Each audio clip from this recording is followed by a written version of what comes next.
नमस्कार। हम में से कई लोग अपने घर पर ब्लड शुगर लेवल्स टेस्ट करते हैं और इन रीडिंग्स के बेसिस पे हमारी ट्रीटमेंट स्ट्रैटेजी डिसाइड होती है। अगर यदि हम बाहर भी ब्लड टेस्ट कर रहे हैं तो भी कुछ विशेष चीज़ों का ध्यान रखने की ज़रूरत है, कुछ अप्रोप्रिएट बिहेवियर का ध्यान रखने की ज़रूरत है। यदि हम ब्लड शुगर का सैंपल दे रहे हैं, ये छोटी-छोटी चीज़ों का यदि हम ध्यान नहीं देते तो शुगर वैल्यूज़ बहुत चेंज आ जाती है और हमारी क्लिनिकल फाइंडिंग से या हमारी बीमारी से या ओवरऑल कंडीशन से फिर कोरिलेट नहीं होती चीज़ें और लॉन्ग टर्म पेशेंट को खामियाजा भुगतना पड़ता है। तो आज हम बात करेंगे कि यदि आप ब्लड शुगर लेवल्स का या टेस्ट का सैंपल दे रहे हैं तो किन चीज़ों का विशेष ध्यान रखने की ज़रूरत है और क्या आपका अप्रोप्रिएट बिहेवियर होना चाहिए सैंपल देने से पहले। टॉपिक पर जाने से पहले जो लोग हमारे चैनल पर नए हैं उन्हें रिक्वेस्ट करूँगा कि चैनल को सब्सक्राइब करें, वीडियोज़ को लाइक और शेयर करें।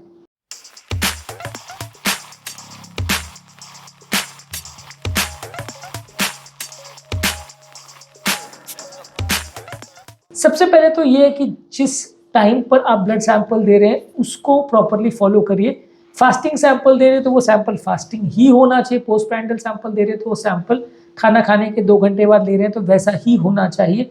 इसमें ऐसा नहीं होना चाहिए कि आप खाली पेट का सैंपल को दिन के 12 बजे ले रहे हैं जिसमें आपको रात को खाना आपने 10 बजे खाया था। तो कितना फास्टिंग का टाइम है उसको भी मेंटेन करना ज़रूरी है। यदि आपने रात को 12 बजे खाना खाया था और सुबह 6 बजे आप सैंपल ले रहे हैं, वहीं एक दूसरा व्यक्ति है जिसने रात को 8 बजे खाना खाया था और सैंपल दिन में 8 या 10 बजे ले रहा है, तो टाइम गैप में ज़मीन आसमान का फ़र्क पड़ जाएगा। क्योंकि पहले केस में टाइम गैप सिर्फ 6-7 घंटे का हुआ, दूसरे केस में 12 से 14 घंटे का हो गया। तो ये फास्टिंग के सैंपल्स में कहीं ज़्यादा फ़र्क आ जाएगा क्योंकि उतना देर से आप खाली पेट है, पेट में कुछ गया नहीं है तो आपके शुगर वैल्यूज़ ड्रॉप हो जाएंगे यदि आप ज़्यादा देर से फास्टिंग में है तो किस टाइम पे सैंपल ले रहे हैं उसको मेंटेन करना ज़रूरी है और फिर हर बार उसी तरह से कंसिस्टेंसी को मेंटेन करना है। एक दिन आपने खाना खाया 6 बजे शाम को, एक दिन खाना खाया 8 बजे शाम को, एक दिन खाया 10 बजे शाम को, एक दिन सैंपल लिया सुबह 6 बजे, एक दिन 8 बजे, एक दिन 10 बजे, एक दिन 12 बजे। तो हर रोज़ आपकी वैल्यूज़ टाइमिंग के हिसाब से चेंज होती जाएंगी, इसलिए टाइमिंग को प्रॉपरली मेंटेन करना ज़रूरी है।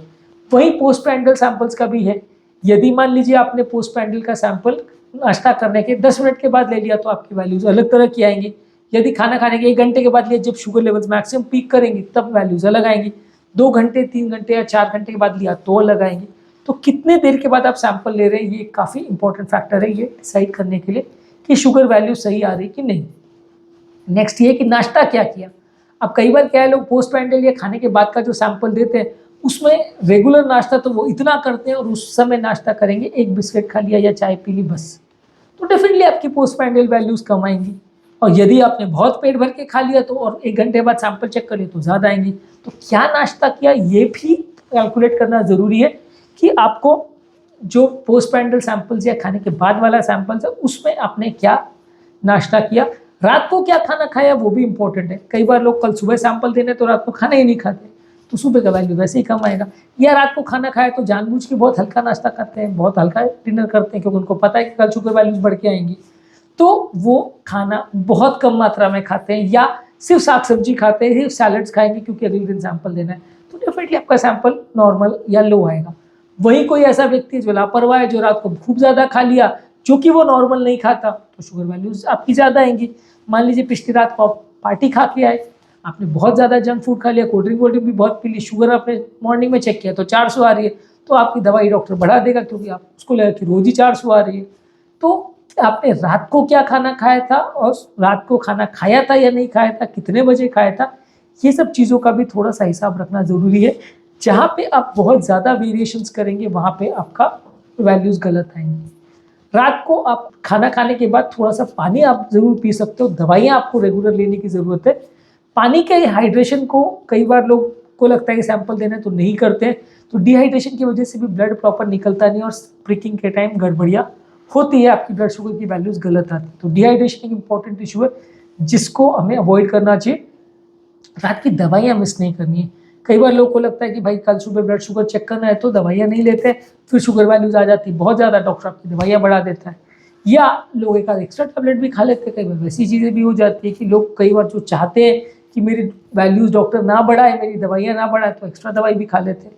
तो इस तरह से अगर आप अपने टेस्ट को चीट करने का प्रयास करोगे या रिपोर्ट को गलत करने का प्रयास करोगे, अपने डाइट को चेंज करके अपने हैबिट्स को चेंज करके, अपनी हाइड्रेशन को चेंज करके, अपनी मेडिसिन को चेंज करके, तो रिपोर्ट गलत आने का अंदेशा बहुत होगा। उससे आपको लॉन्ग टर्म ज़्यादा साइड इफेक्ट या प्रॉब्लम होगा अगर आप सही तरह से चेक कराओगे तो उसके कंपैरिजन में।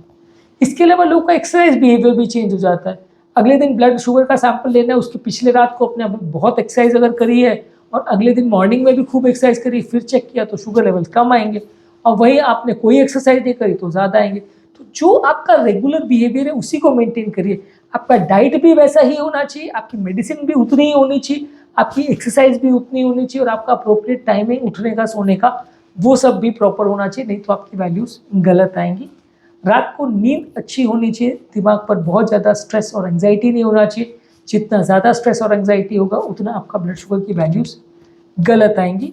जो भी सैंपल्स आप दे रहे हैं उसका टेस्ट करने के बाद उसका प्रॉपरली चार्टिंग करिए कि कितना शुगर वैल्यूज़ आए, क्योंकि डॉक्टर्स को दवा का डोज एडजस्ट करने में उसी वैल्यूज़ की बाद में हेल्प लेनी पड़ती है।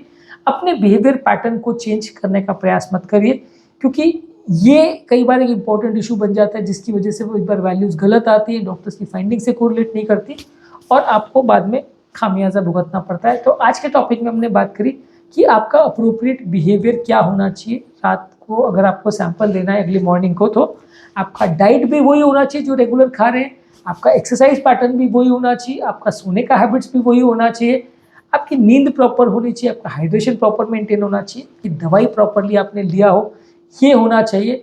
और पेशेंटली सुबह टाइम पर सही से चेक करिए, कितने घंटे का फास्टिंग रखा उसको भी ध्यान रखिए, कितने बजे रात को खाना खाया तो उसके कितने घंटे के बाद शुगर सैंपल दिया, और नाश्ता करने के कितने घंटे के बाद सैंपल दिया उसको भी ध्यान रखने की ज़रूरत है।